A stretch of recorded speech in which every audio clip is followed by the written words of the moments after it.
ɲɛtan ani 7 tanango sira faliyakaw fɛ Keɲeba Kayi mara la ni Bamakɔ o waati kelen bɛ bɛn wulanɛgɛ ɲɛ kelen ma Washington DC Ameriki jamana faaba kɔnɔ a y'aw bisimila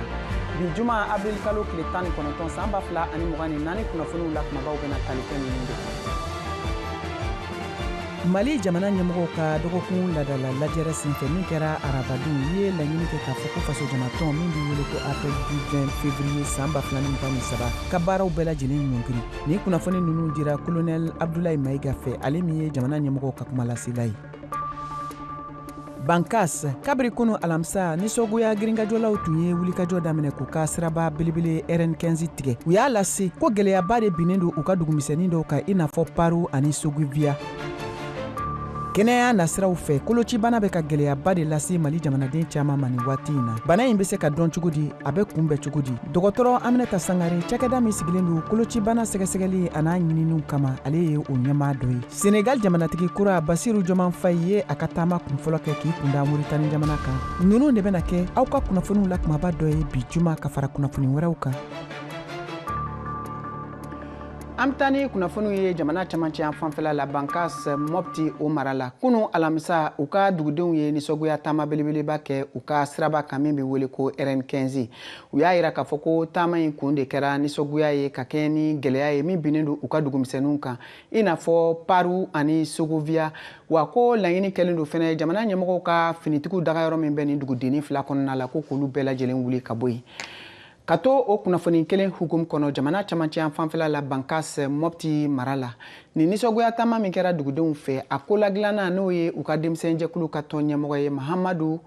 Gindo ani ka fara Madame Hawa Gindo kan ale ye tɔnden ye an ka ni mɔgɔ fila ka hakilinaw lamɛn u ka kunu taama in kan Kayatu Tarawele ka kuma baranin na An ma ɲɛ sɔrɔ a la fɔlɔ o de la kunu siratigɛ min kɛra a bɛ sen na hali bi hakili la dɔw ye weleliw kɛ k'a fɔ ko vraiment an ka lajɛ a bɛ se ka wuli cogo min na donc an y'a yir'u la k'a fɔ tuma caman ni nin ɲɔgɔn kɛra delili bɛ kɛ bɛn bɛ sɔrɔ an b'a wuli bon fo tɛ ɲɛnabɔ an ko bi an ka laɲini min ye f'a dɔ la kelen ka kɛ min bɛ an ɲɛfa n'o tɛ dɔrɔn vraiment a wulili a tɛna se ka kɛ k'a daminɛ kunu kana bila bi la dɔ de bɛ fara mobilisation de kan dɔw b'a yira k'a fɔ bɛɛ de kɔrɔlen don bɛɛ sɛgɛnnen don an bɛ o lahala bila bi sɔgɔmada in na k'a fɔ ko mɔgɔw sɛgɛnna sɔrɔ minnu déjà ni ye adamadenw dalen ye a yɔrɔ la c'est-à-dire i b'a ye k'a fɔ vraiment wulila fɛn na fɛn min bɛ wulili bɔ donc an b'o niveau de la hakili la wulikajɔ kɔni a ma se mɔgɔ ka aw bɛ ka waleya min kɛ nin ye tan tɛna dankari hakɛ sariya ko dɔw la a kɔlɔlɔ tɛna bila fɛnɛ aw ka sigida ninnu sɔrɔ sira ninnu kan ani mɔgɔw ka dumuni ko sɔrɔtaw kan an miirila o la kosɛbɛ mais adamaden min de fɔlɔ n'i y'a ye i bɛ baara ɲini n'i y'a ye i bɛ sɔrɔ ɲini o y'a sɔrɔ i bɛ nin na de an ka wulikajɔ in c'est-à-dire nin ko de don mɔgɔ minnu somɔgɔ minɛnen don an balimaw an jɛɲɔgɔn minnu bɛ bolo la n'i y'u baaraw ɲininka ou bien n'i ye an dɔw ɲininka an b'a ye k'a fɔ vraiment an kana sɔrɔ kɛ an b'o dɔn ka tɛmɛ an ka mɔgɔ minnu bɛ bolo la an k'u ye dɛgɛ na k'a sɔrɔ an minnu bɛ kɛnɛma an tɛ ka fɛn kɛ misaliyala la embargo mun kɛra Mali kan CEDEAO fɛ kuma caman fɔra an ka autorité bɛɛ kumana presque maliyɛn bɛɛ ko vraiment nin ye waati ko de an ka mun an bɛ misaliya ta o de an fana ta ye o ɲɔgɔnna de fɛn fɛn bɛ an sɔrɔ gɛlɛya kunda an ba ka sababu kɛ vraiment nin ye nin ko di an ka laɲini n'u ye layidu ta k'a fɔ k'a bɛ waleya ou bien a bɛna kɛ sisan an b'a dilan an ye civil de an tɛ se ka wuli k'a fɔ k'an bɛ taa kɛlɛ kɛ i n'a fɔ marifatigiw b'a kɛ cogo min na. Ne tɔgɔ de ko Awa Gindo ne bɛ Bankasi jeunesse bureau de kɔnɔ n'o ye sifinnakaw ye an minnu ye Bankasi sifinnakaw cɛman ni musomanw ye surtout an musomanw an degunnen don nin situation kɔnɔ depuis 2021 sira t'an bolo ni voyage tɛ kɛ an b'a kɛ cogo di ko mɔgɔw ta ni Bankasi yɛrɛ population ta a n'a commune k'a fara ɲɔgɔn kan jeunes minnu b'u bolo sifinnakaw cɛman ni musomanw a bɛ mɔgɔ 60 bɔ an cɛw b'a la an faw b'a la an denw b'a la n'an cɛ tɛ yen nɔ du kɔnɔ jɔn de bɛ na an dɛmɛ ka di occuper anw na degun b'an kan don o don an ni Mali ɲɛmaaw an bɛ sigi ka fɔ kɛ solution bɛ proposer don o don o area kelen de k'a saba bɛ se ka minɛ naani bɛ se ka minɛ tiɲɛ yɛrɛ la an kɔni nin situation kɔnɔ an degunnen don a yɔrɔ kelen de attaque bɛ kɛ yen don o don enlèvement bɛ kɛ yen don o don pour nin siratigɛ nin an b'a kɛ fɛn wɛrɛ kama depuis 2021 jusqu'à 2024 an bɛ nin degun de kɔnɔ est-ce que autorité mɔgɔw n'u bɛ se ka faamaw lana an ka yɔrɔ la ka sigi entre Paris et Sɔgɔbiya ka poste dɔ sigi yen nɔ ou bien u bɛ se ka faamaw tugu an ka karibuw kɔ ka taa n'u ye Sevare ka segin ka na olu ka se ka an dɛmɛ an b'o de kɔnɔ ni an fana tɛ malidenw ye ou bien ni Mali yɛrɛ mɔgɔw tɛ anw na u k'a fɔ an ɲɛna an yɛrɛ t'an yɛrɛ ta Mali jamana ɲɛmɔgɔw ka dɔgɔkun lajɛrɛba sen fɛ min kɛra arabadon avril kalo tile 17 san 2024 u ye a ɲini ko faso jamatɔn min bɛ wele nanzarakan na ko appel du 20 février n'a sigira sen ka san 2023 ko k'olu ka baaraw bɛɛ lajɛlen ɲɔngiri ni kunnafoni ninnu lasera u ka kumalasela colonel Abdoulaye Maïga fɛ ka bɔ Bamakɔ u y'a lase k'a fɔ ko jamana ka sariyasenw kɔnɔ kulu minnu ni olu bɛ wulikajɔ hakilinaw ta n'a bɛ se ka kɛ fujunu ye jamanadenw fan fɛ ne ka hakilina wɛrɛ dɔw la politiki ko nasiraw wulikajɔ sen fɛ ko dan tun ka kan ka sigi o ko bɛɛ lajɛlen na bawo k'a bɛ se ka kɛ sababu ye ka jamana ka lakanabaliya wara ani fɛnɛ ko k'a ka kan hɔrɔnyali ka gɛlɛyaw don kɔnɔ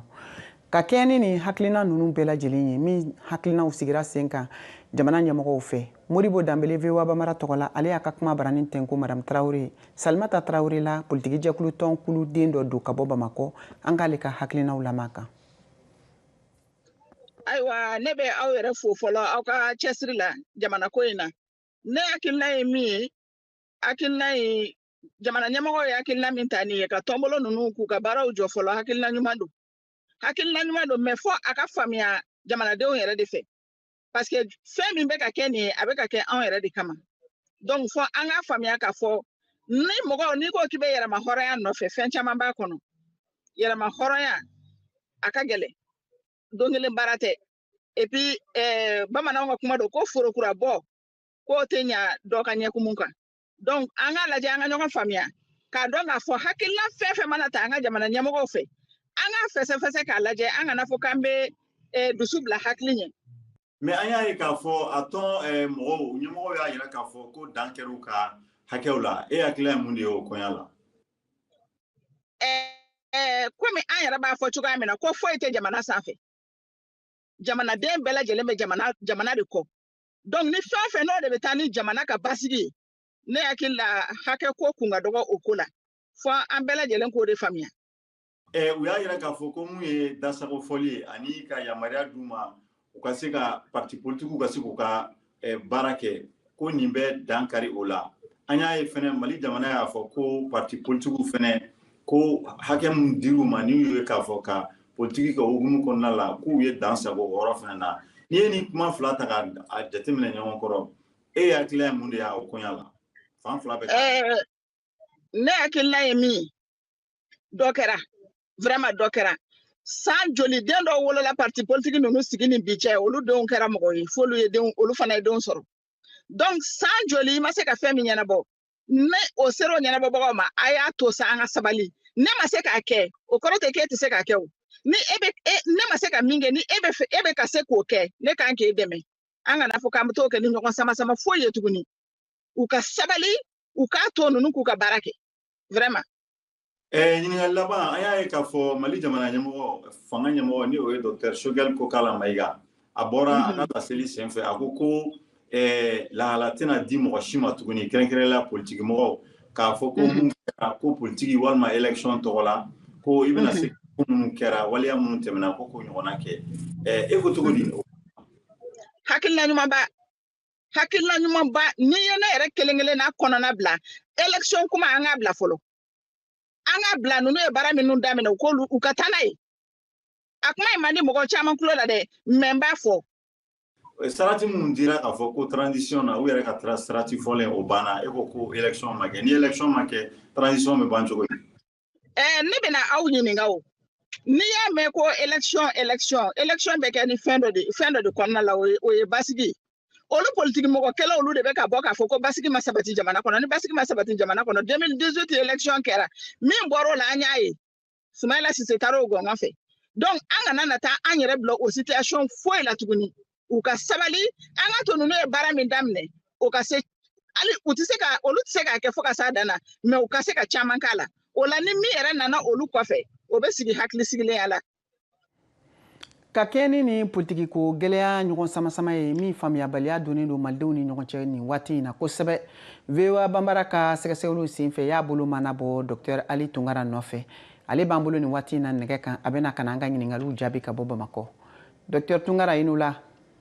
Nba n'u la. Somɔgɔw bɛ di. Baasi foyi tɛ Saka. Ayiwa Mali kɔnɔ bi a kalayalen don dɔɔni bawo politiki ko nasiraw fɛ faamuya tɛ ka sɔrɔ ko caman na sango jamana ɲɛmɔgɔw ye laɲini minnu kɛ ka politiki jɛkulu tɔnw ka baaraw bɛɛ lajɛlen ɲɔngiri ani ka fara faso jamatɔnw kan e ka hakilina ye juman ye o ko la? Tiɲɛ don n'i ye jateminɛ kɛ nin waati i b'a ye k'a fɔ ko maliyɛnw tilalen don ni hakilina in na maa minnu ni fanga kalifala min ma n'o ye sɔrɔsiw ye u ka ye cogo la k'a fɔ ko politiki mɔgɔw dɔw ka wulikajɔ nin waati laban ninnu na n'u ma dan sira la n'a kɛ sababu ye ka gɛlɛya yɛrɛ don fanga la fo ka taa se wulikajɔw ma wulikajɔ min na se ka se fanga dafiri ma o cogoya kelen fana na u ka ye cogo la k'a fɔ ko jamana ɲɛmaa ye hakilila kura min ta n'o ye k'a fɔ maliyɛn bɛ ka hakilijagabɔ kɛ mun kosɔn ka se ka ɲɛda kura di mali bɛnkan kow ma waati nata ko baaraw bɛ sen na ka kan ko baaraw n'olu ka timɛ tɔnsi kana sɔrɔ tɔn min ni a n'a maaw wele ka taa kujunu kan a n'a maaw wele ka taa fɛn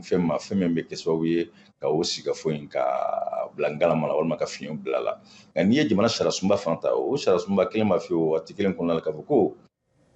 fɛn min ye politiki tɔnw ye fɛn min ye maa ka se ka fɛn fɔ min ka di ye ka kuntilenna ta min ka di yɛrɛ hali n'a sɔrɔ o ni fanga ta tɛ ɲɔgɔn ye k'o ye bɛɛ lajɛlen hakɛ dɛ mali bɛ o gɛrɛntɛw de kɔnɔ bi nka n'i ye jamanadenw ta i b'a ye k'a fɔ ko a caman na ani yɔrɔ caman i b'a ye nin wale minnu kɛra maa caman b'a yɛrɛ y'a kɔnɔ sabu ka kɔn ni fanga dafiri ɲa jamanaden caman ɲugun tun bɛ politikimɔgɔw ɲugun tun bɛ jamanaden caman na o de kɛra sababu ye hali u ka tɔn ɲɔngɛrɛlen walima u ka tɔn dulonnɛ i b'a ye k'a fɔ wulikajɔ caman ma kɛ maliyɛnw fɛ wulikajɔ ma kɛ jamanaden gansanw fɛ hali ni wulikajɔ kɛra i b'a sɔrɔ wulikajɔ kɛra o politikimaa kelenw de fɛ nka n'i ye sariyasun ta a ka gɛlɛn i ka se k'a fɔ ko nin hakililasigi ninnu k'i bɛ se ka o senkɔrɔba tintin.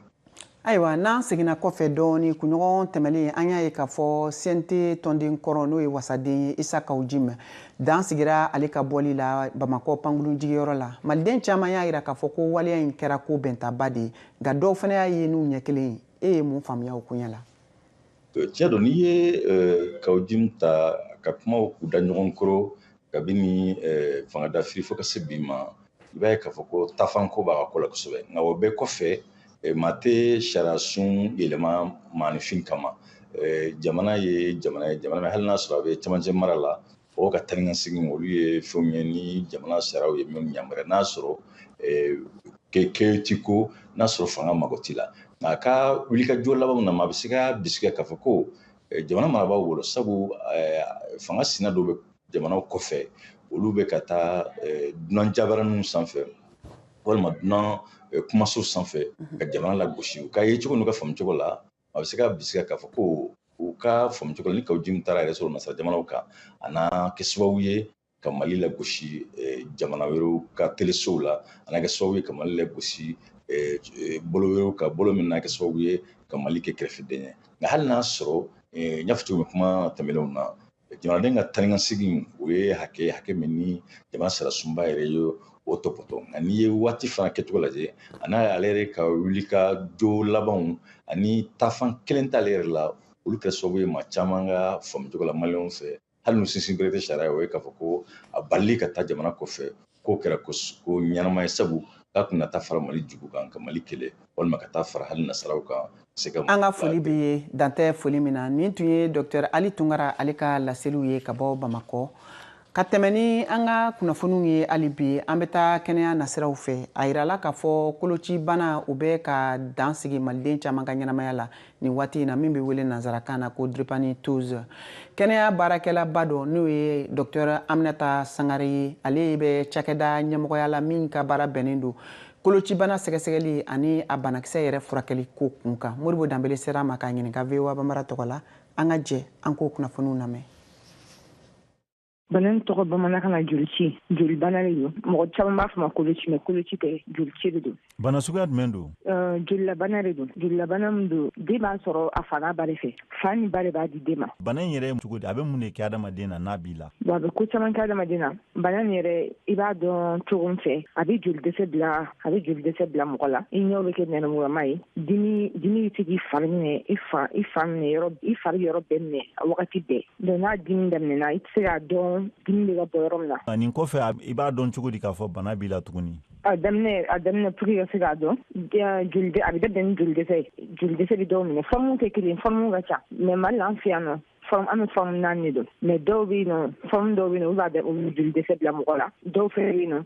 olu ye joli caya mais a bɛɛ bɛ manifester ni crise dɔ de crise min ye dimi de. i y'a yira fɛnɛ k'a fɔ ko a bɛ sɔrɔ fa kunda walima ba kunda i bɛ se k'o walawala n ye a bɛ sɔrɔ fa ni ba fɛ cogo di. sisan ni trace bɛ den na trace bɛ fa la et que trace dɔɔni bɛ ba fɛnɛ na n'u ye den sɔrɔ ni den fa ka trace ta ka ba ka trace ta dɔrɔn den bɛ kɛ kolocitɔ ye. Mali kɔnɔna la bi na n'a b'i la furakɛli fanfɛla la aw yɛrɛ kɛlen don ka mun de kɛ ye pour que nin bana kɛra mɔgɔ minnu gɛrɛsɛgɛ ye u ka se ka kɛnɛya. Bon an centre min b'an bolo Mali la yan nɔ an bɛ n'u nana an b'u ka dimi ban ka to k'u ka suivi kɛ en sorte que u kana se ka joli dɛsɛ kana u ka joli dɛsɛ ka se ka améliorer joli kana se ka dɛsɛ u la kuma bɛɛ an bɛ fura d'u ma chaque mois u bɛ fura minnu ta comprimé minnu ta n'u ka crise wulila fɛnɛ n'u nana an bɛ crise mada ni dimidalaw ye. mais bibi na o dimidala ninnu o bɛ di fu wa walima sɔngɔko fanfɛla la gouvernement kɛlen don ka wulikajɔ jumɛn kɛ pour que ni bana kɛra mɔgɔ minnu gɛrɛsɛgɛ ye u fɛnɛ ka se ka lafiya. ayi fu tɛ d'une manière u bɛ forfait dɔ de sara mun ye 1000 u bɛ forfait dɔ de sara ladali yɔrɔ fan fɛ u bɛ 1000 forfait sara fura minnu b'an ka disposition an b'o fura ninnu d'u ma fura minnu t'an fɛ yen nɔ fɛnɛ an b'a sɛbɛn u bɛ taa fan kɛnɛma ka na n'a ye an b'a k'u la. Mali kɔnɔna la bi aw ka kɔlɔsili la bana in ka ca cɛlakaw de la wa a ka ca musolakaw de la denmisɛnninw ni mɔgɔkɔrɔbaw a bɛ sɔrɔ fan jumɛn na ye fɛnɛ. a bɛ sɔrɔ bɛɛ fan fɛ denmisɛnninw maakɔrɔbaw cɛw musow a ka ca yɛrɛ de parce que san kɔnɔ an bɛ se ka 1000 patients enregistrés san kɔnɔ donc don o don an bɛ sensibilisation kɛ an bɛ fɛnw bɛɛ kɛ mais avec tout ça bana a tɛ ka nɔgɔya quoi dɔ bɛ ka fara a kan don o don ka taa fɛ. bana in kɛra mɔgɔ minnu gɛrɛsɛgɛ e bɛ welewele dakan jumɛn kɛ banabagatɔw ye ani banabagatɔ somɔgɔw e bɛ mun de f'u ɲɛna. ne bɛ mun f'u ɲɛna bana kɛra minnu gɛrɛsɛgɛ u b'u jija u kana furu ka sɔrɔ u ma taa dépistage kɛ n'olu taara dépistage kɛ u taara furu mɔgɔ ma mɔgɔ min a nɔ t'a bana nɔ tɛ a tigi la bana t'a tigi la olu bɛ se ka chance sɔrɔ u bɛ den wolo den minnu tɛ koloci yɛrɛ dɔw fɛn min don hali ni mɔgɔw furula dɔw bɛ yen nɔ furu bɛ na anw fɛ yen nɔ u den 1 2 3 4 a bɛ kɛ kolocibatɔ ye parce que bana nin a ka jugu wa charge ka bon a se tɛ bɛɛ ye fɛnɛ. ni bɛna an don an ka malikura tako filanan o hukumu kɔnɔ ka lase aw ma k'a fɔ aw bɛ se k'aw sɔgɔ an ka arajo fiɲɛsira ani an ka bɔlɔlɔsiraw la Facebook YouTube ani Instagram aw k'an bɛɛ sɔmi. Washington Forum, le rendez-vous hebdomadaire de VOA Afrique à ne pas manquer. Chaque semaine, nous sommes ensemble pour 30 minutes pour décortiquer les grands sujets qui font l'actualité. Avec nos analystes et nos reporters, nous allons au fond des choses. Politique, économie, société, culture. Nous posons le débat et nos analystes sont là pour apporter l'éclairage. Washington Forum, c'est aussi vous, le public. Vous pouvez participer en réagissant au thème de la semaine sur nos réseaux sociaux. La rédaction de VOA Afrique vous donne rendez-vous sur ses chaînes partenaires, son site voafrique.com et sur ses plateformes numériques pour prendre part à ce forum réalisé dans nos studios à Washington. À très bientôt dans Washington Forum. ka segin ka na aw ma an bɛ taa ni kunnafoniw ye farafina gun kan ani diɲɛ fan wɛrɛw fɛ Senegalikaw fɛ u ka jamanatigi kura Basiru Jɔman Geyi n'i ye a ka taama kunfɔlɔ kɛ k'i kunda Moritani jamana kan kumaɲɔgɔnya donna ani yen jamanatigi Mohamed Ould Cheikh El Ghazouani ni ɲɔgɔn cɛ min dɔ bɛ tali kɛ jamana fila cɛ teriya siraw sinsinni kan Mohamed Touré VOA tɔgɔla ka bɔ Washington.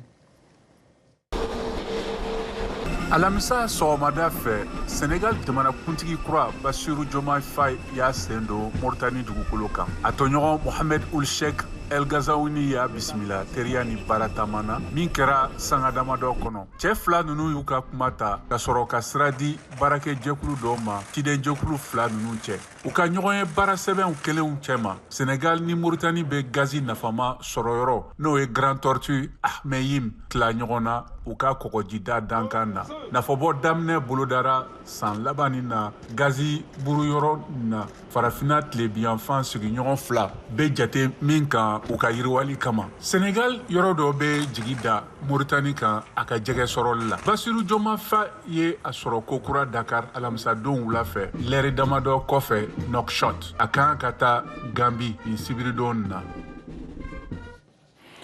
An bɛ taa Israel jamana kan bawo u ka jamana ɲɛmɔgɔw ye laseli kɛ bi juma sɔgɔma k'a fɔ k'u ka sanfɛ kɛlɛkɛ pankulun drone ye gosili kɛ ka taa Iran jamana ma wa ko min kɛra ni mugujugu ci ye ka taa u ka mugujugu ni u ka kɛlɛkɛminɛw marayɔrɔ ma min kɛra ni tasarali ye. Teran y'a lase k'a fɔ ko ni wulikajɔ hakilina ninnu taara tuma min na u bɛna fɛɛrɛ ni dabaliw kɛ walasa ko ka se ka tasarali to sen na.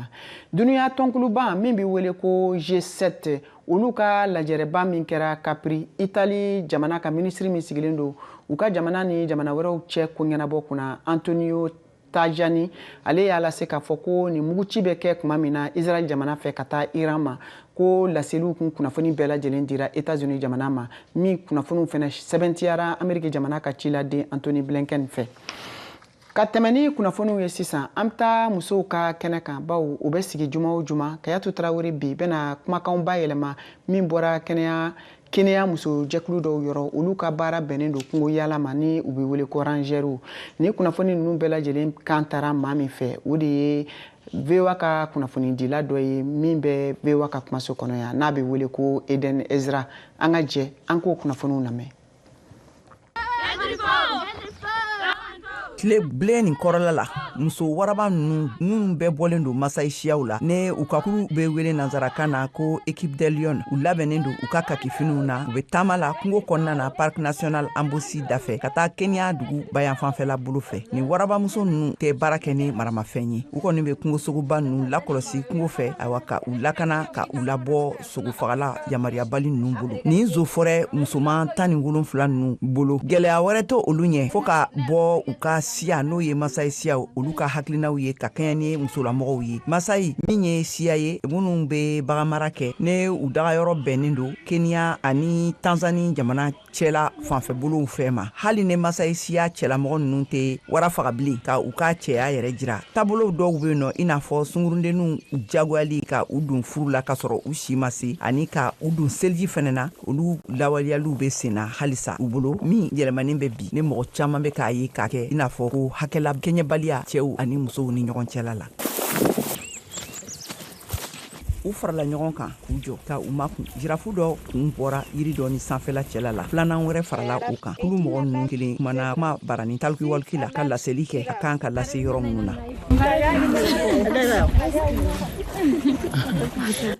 san 2022 wagati la an ye cɛlamɔgɔ dɔ minɛ ni panburuba ye a kun bɛ fɛ ka jirafu dɔ faga muso waraba ka ɲɛma puruti lakara ne a si bɛ san 27 la ka hakilijiginw na a y'a fara kan k'a fɔ ne donna zofɔrɛya in na de yaasa ka yɛlɛma don ne bɔ siya mɔgɔw ka hakilinaw la ka kɛɲɛ ni musolamɔgɔw ye. My community believes that women are always ne ka siyalamɔgɔ ninnu bolo musolamɔgɔ tɛ se ka baara kolo gɛlɛn kɛ sabula u bolo muso ka fɛgɛn o ye u ka miiriyaw de ye nka tiɲɛ tɛ o la u b'a miiri de k'a fɔ ko muso ka ɲi ka bangeli kɛ ani ka tila ka du ma bɛrɛbɛrɛ ka misiw ani baganmisɛnnin ninnu bi k'u nɔnɔ bɔ ne tun bɛ fɛ yɛlɛma de ka don o miiriya la. Perception that I wanted to change. Waati min na Sharon Nakinyi ye a jira a ka somɔgɔw la k'a fɔ ko a bɛ fɛ ka don zofɔrɛya baara la u ma sɔn a ka kumakanw ma u ye a fɔ a ɲɛna k'a lafaamuya kan k'a fɔ awa k'a ka baara ye bangekɛ de ye ne ka tila ka taa lɔgɔ ɲini ani ji ka na a ka du ma bɛrɛbɛrɛ nka a ye i jija fo u sɔnna a ma. Sharon Mumbi ne a si bɛ san 21 na n'ale bɛ segin ka taa a ka dugu la an dɔ ye n'i y'o kɛ a bɛ bɔ yɔrɔ min na a b'a ka baarakɛfiniw bɔ ka u ka ladalafiniw ta. I'm the only female who is a ranger in our area. Ne kelen pewu de ye muso ye an ka marabolo kɔnɔ min ye kungo yaalala ye wa u bɛ waso ni ne ye kosɛbɛ u y'a yira fɛnɛ k'a fɔ ko nin fɛnɛ bɛ se ka kɛ dayɛlɛni sira wɛrɛw ye walasa muso wɛrɛw fɛnɛ ka se ka na ka fara an kan ka kɛ kungo yaalalaw ye an denmusow fɛnɛ ka se ka u yɛrɛ masɔrɔ i n'a fɔ ne n'u caman ye ne ye u camanba de bɛ a ye k'a fɔ ko jɔyɔrɔba wɛrɛ b'u la min nafa ka bon. A very big place. Naishaku parsitaw bɛ kan ka ba kulu u lajɛ minnu b'a la ka tɛmɛ irisa dugu dafɛ dugudenni ne a dugulamɔgɔw hakɛ bɛ taa ma 500 ɲɔgɔnna la nin ye hakili damadɔ ye surukuw bɛ munumunu a yɔrɔ dafɛ kosɛbɛ mɔgɔw tɛ ka se ka sunɔgɔ sɔrɔ k'a sababu kɛ nin waleya in ye Naishaku parsitaw ka seereya la ne a si bɛ san 70 la Masayi siya mɔgɔw ka sigidala ɲɛmɔgɔya dɔ bɛ a bolo an ka sungurundenni ninnu bɛ ala ka kalan sɔrɔ a daminɛ na an t'u kɔnɔ k'a fɔ k'u tɛna sen nga bi an bɛ barika da ala ye sabila ko ɲumanba don u ye baara ɲumanba de kɛ hali ni an tun dalen tɛ u la a daminɛ na u kɔni ye a jira an na k'a fɔ k'u sera o kɛra ko nafamanba de ye anw bolo an bɛ u ka baara kɔkɔrɔma don sabila zofɔrɛ musoman ninnu ye an dɛmɛ kosɛbɛ u ye lakana bila an ka sigida kɔnɔna na ka taa se fo an ka duw kɔnɔna ma ne gwɛlɛya bilala an kan an bɛ wele bila zofɔrɛ musoman ninnu ma u bɛ kɔlɔsiliw kɛ sufɛ ka tila ka an ka baganw lakana an bɛ waso n'u ye Setburu Kimakori n'ale ye Masai Siaw ka duguni min bɛ n'a tɔgɔ ko Irisa dugutigi don ale fɛnɛ ka kumakanw ka kɛɲɛ ni nin zofɔrɛmuso ninnu ye. Wakati wasichana wameanza an sigara sungurudennu la k'u tɛ se ka baara in kɛ sabila an bolo cɛw dɔrɔn de bɛ se ka jɔ kungo sogo baw ɲɛ ani su balawu ɲɛkɔrɔ. Simba, ndovu ama mambo ya usiku kama hizo. Yirisuma kɔrɔla la Kenneth Sai ne a si bɛ san 56 la an dɔ ni an kɛ dugutigi don ye a yira k'a fɔ ko baara o baara i bɛ se ka musow sɔrɔ a kɔnɔna na. Even in engineering there are women. Muso bɛ duniya baara bolo bɛɛ la muso ye ingénieur ye muso bɛ hakɛ sabatili baaraw la hali muso bɛ pankuru boli bi mun kama muso tɛ se ka kɛ zofɔrɛ ye. Ka da nin kan sisan an bɛna farikolo ɲɛnajɛ kunnafoniw lamɛn Alidu Wedarago bolo ka bɔ Bobo Julaso. Burkina Faso mankanba lo bɛ bi tolontanjɛkulu ale n'o ka ɲɛmɔgɔ so min ye fédération ye a sababu bɔra min na nafolo dɔ tun ka ɲi ka se o ma kami wagati o k'o yɛrɛ labɛn a ma sɔrɔ nka an yɛrɛ jate minɛ tolontanjɛkulu ninnu ka ɲi ka sigi ka to ka fédération ka nafolo lo kɔnɔ wa ta bɛɛ ka ɲi ka dɔ k'a yɛrɛ ka to ka dɔɔni sɔrɔ Zakaria Dera o ye dirigeant ye. Non, fédération man kan ka équipe ka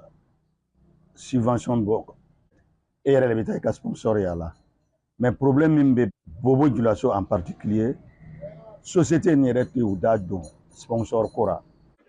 Jamana caman supporteru olu lɔyɔrɔ ka bon clubw ka lalaga ko ra nka Burkina Faso a ko bɛ cogo di Musa Ouattara o ye RCB ka dirigeant dɔ ye a bɛ Burkina ta dɔɔni fɔ anw ye.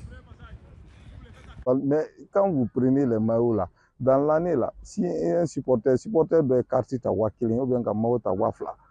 il va jate minɛ ka filɛ même l'eau de l'entraînement, ji min bɛ san entraînement kɛ par semaine là, wa kelen tɛ se ka semaine ji assuré, donc a b'olu jate minɛ ka filɛ. Équipe bɛɛ da bɛnnen don kelen ma ko dɛmɛbaga t'olu la Burkina Faso. Karim Baro mi royal président ye ale ko fédération lo y'a bɛɛ ɲagami. Sinon fédération le sponsor bɛɛ minɛ fédération le sponsor bɛɛ minɛ kana kɛ yɛrɛ fédération yɛrɛ bɛ yɔrɔ min na bibi na sponsor dɔ yɛrɛ tun taara fédération na o ko ka baara min kɛ cogo na ma kɛ tan bibi na olu fana bɛ y'o sen bɔ a la. Karim Baro bɛ kuma mɔgɔw fɛ min b'a fɔ ko clubw ma ɲi k'o jigi la fédération kan. E bɛ bana tan yɔrɔ jumɛn la jamana jumɛn la ko état tɛ dɛmɛ kɛ o yɔrɔ la a tɛ yen a jamana tɛ yen hali tubabu jamana na. Drissa Traoré min ligue sécuritaire ye ale ka faamu taara clubw bɛ sigi mun na bi o yɛrɛ nɔ b'ara. Formation le bɛ wari di équipe ma mais an ka équipe tɛ formation kɛ bi n'i y'a ko ballon-tan ka taa ɲɛfɛ f'i ka joueur former mais équipe joli le bɛ joueur former. Ni joueur kelen bɔra équipe min na ka se ka taa yɔrɔ wɛrɛ c'est que ale équipe nin pendant san 2 san 3 ale bɛ se ka dɔ kɛ donc fɔ ko an sigira k'o bɛ subvention di ka subvention di équipe o équipe b'o kɔni na a tɛ taa yɔrɔ si a bi même n'a bɛ première division na san 2 a bɛ taa yɛrɛ sɔrɔ 3e division na. Anw y'a laɲini fana ka fédération darakan mɛn nka o ma sɔn ka kumaɲɔgɔnya d'anw ma Alidu Wedarago VOA Bambara tɔgɔra Bobo Julaso. Ni de bɛna dan sigi aw ka bi Malikura kunnafoniw na ka foli ni tanuni kɛ ka taa aw bɛɛ lajɛlen ma aw ni ce aw ka kulomajɔ la aw k'an bɛn waati wɛrɛ.